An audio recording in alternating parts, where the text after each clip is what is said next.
नमस्कार दोस्तों, फिर से स्वागत है आपका मेरे चैनल पे। और आज मैं आपको अपनी पहली सैलरी स्लिप बताने वाला हूँ कि उसमें क्या-क्या सैलरी में होता है। और साथ ही साथ मैं आपको सीजीआईएस कार्ड की भी जानकारी दूँगा और साथ-साथ कैंटीन कार्ड की भी कि क्या कैसी सुविधाएँ हैं कैंटीन कार्ड की और सीजीआईएस कार्ड की। तो आज जितनी भी हम लोग को कुछ भी डॉक्यूमेंट के रिलेटेड या सैलरी के रिलेटेड आप लोग की क्वेरी है, ये पूरी क्लियर हो जाएगी कि दिल्ली पुलिस में एक्चुअल में कितनी सैलरी मिलती है और क्या कैसा है ट्रेनिंग पीरियड पे। तो हम लोग की जुलाई में हम लोग की वो हो गई थी, आमद हो गई थी, मतलब एंट्री हो गई थी यहाँ पे। तो जुलाई अगस्त की सैलरी स्लिप नहीं आई, पर सितंबर की हम लोग की सैलरी स्लिप आई है। तो इसलिए मैं आपको पहले सितंबर माह की सैलरी स्लिप दिखा रहा हूँ। आप स्क्रीन में देखते जाइएगा क्या क्या हम लोग को मिलता है। तो हम लोग का प्रान नंबर बन गया है और डीपीए का बेल्ट नंबर बन गया और पुलिस पीआईएस नंबर बन गया है। ये तीन चीज़ हम लोग की मेन होती है। इसमें पीआईएस नंबर मेन होता है जो आगे तक हम लोग का काम चलता है, ठीक है। तो मैं आपको बता रहा हूँ कि हम लोग का बेसिक है 21,700। हम लोग की ग्रेड लेवल 3 की जॉब है सेंट्रल गवर्नमेंट में। तो 21,700 रुपये हम लोग की बेसिक पे है। और साथ साथ आप देख सकते हैं इसमें डीए लिखा है। तो डीए हम लोग को मिलता है 10,850। मतलब उस टाइम अभी जब जब हम लोग की ज्वाइनिंग हुई तब डीए हमारा था ये 50%। अब ये दिसंबर की सैलरी में 53% जुड़ के आया, मतलब डी हम लोग का बढ़ गया है। और साथ साथ सैलरी में इंक्रीमेंट। अब इंक्रीमेंट कितनी बार लगता है, तो साल भर में 3 बार इंक्रीमेंट लगता है। एक बार जनवरी में लगता है, एक बार जुलाई में लगता है। और बीच में जो ये महंगाई भत्ता बढ़ता है वो, तो कुल मिला के 3 इंक्रीमेंट हो जाते हैं। अब कितना बढ़ता है, हर साल सैलरी का इंक्रीमेंट 3-3% बढ़ता है। और महंगाई भत्ता डिपेंड करता है कि गवर्नमेंट कितना बढ़ा रही है। कई बार बढ़ता है, कई बार नहीं भी बढ़ता है। तो अभी जो प्रेजेंट में चल रहा है, जब मैं वीडियो रिकॉर्ड कर रहा हूँ, 53% हो गया है। और इसके बाद देखते हैं क्या कैसा होता है। तो ये 10,850 जो आप देख रहे हैं ये डीए के हो गए। फिर उसके बाद थोड़ा आगे आएंगे तो सीजीआईएस फंड लगता है 10 रुपये। और उसके नीचे जो हम लोग का ये एनपीएस एम्पेरेट है जो 1 लिखा है, ये एनपीएस का पैसा ये कटता है 32 से कुछ रुपए, 10% या 14% कुछ कट रहा है अभी।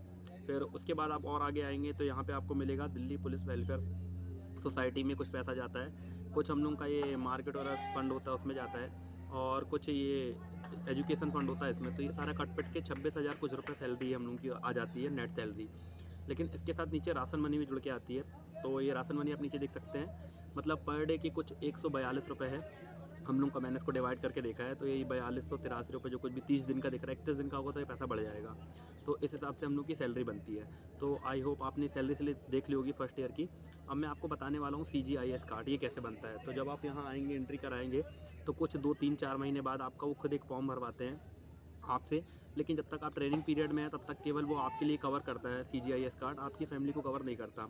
और फैमिली में आप किस किसका नाम लिखवा सकते हैं ये मैं आपको बता देता हूँ। आपके मदर, फादर, ये आपके 2 लोग और आप। अगर आप शादीशुदा हैं तो आपकी वाइफ़ और आपके बच्चे होंगे। भाई बहन का नाम, और चाहे वो कितनी भी एज के हैं, कुछ भी हों, वो भाई बहन का नाम आप में नहीं जोड़ा जाता। हाँ, अगर आपके मम्मी पापा नहीं हैं तब आप दादा दादी का नाम जुड़वा सकते हैं, ठीक है।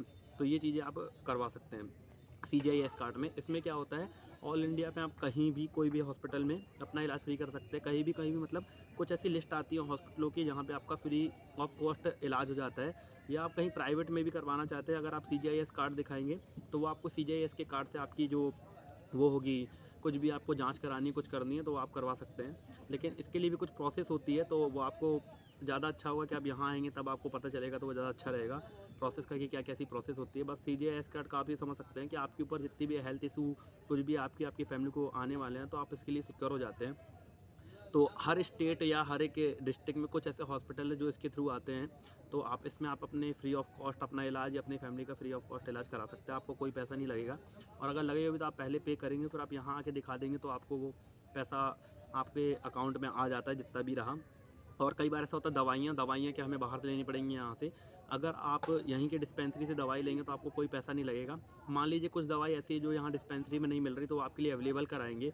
और अगर तो भी नहीं मिल रही तो फिर वो आपको कहेंगे कि आप बाहर से खरीद लीजिए और वो बिल ला के दीजिए, तो वो भी आपके अकाउंट में हो जाता है, ठीक है। तो आई होप आप ये सीजीआईएस कार्ड का भी सिस्टम समझ गए होंगे कि हाँ, हम लोग को सीजीआईएस की सुविधा मिलती है। इसके बाद दिल्ली पुलिस में कैंटीन कार्ड की सुविधा है। तो भाई कैंटीन कार्ड की भी सुविधा है दिल्ली पुलिस में। इसमें आपका ये होता है कि जो आपकी जीएसटी होती है उसका 50% पैसा मतलब कम हो जाता है। और काफ़ी अच्छा सामान भी मिल जाता है। मैं गया हूँ यहाँ पे एनपीएल, यहाँ पे न्यू पुलिस लाइन है, वहाँ पे एक कैंटीन है। और एक हम लोग के सामने वेस्ट कैंपस है, वहाँ पे एक कैंटीन है। तो कोई भी पैरामिलिट्री होगी, मतलब कहीं भी हो, पैरामिलिट्री में आपका ये कार्ड वैलिड होता है। किसी भी तरह की पैरामीटर डिपेंड करता है वो वहाँ पे ले रहे हैं कि नहीं ले रहे हैं। इसका तो मैंने अभी यूज़ नहीं किया क्योंकि अपने मेरे जहाँ मैं रहता हूँ वहाँ पे भी आईटीबीपी का कैंप है। पर मैंने अभी वहाँ पे कार्ड यूज़ नहीं किया। अब देखता हूँ टाइम मिलेगा तो जाऊँगा। तो आई होप आपको ये तीनों इन्फॉर्मेशन अच्छी लगी होगी। और अगर आपको किसी प्रकार की क्वेरी रह जाती है तो आप नीचे कमेंट कर दीजिएगा, और कुछ भी जैसे जानकारी दिल्ली पुलिस के लिए आपको चाहिए तो मैं आपको वीडियो के थ्रू बता दूंगा। तो मिलते हैं किसी दूसरी वीडियो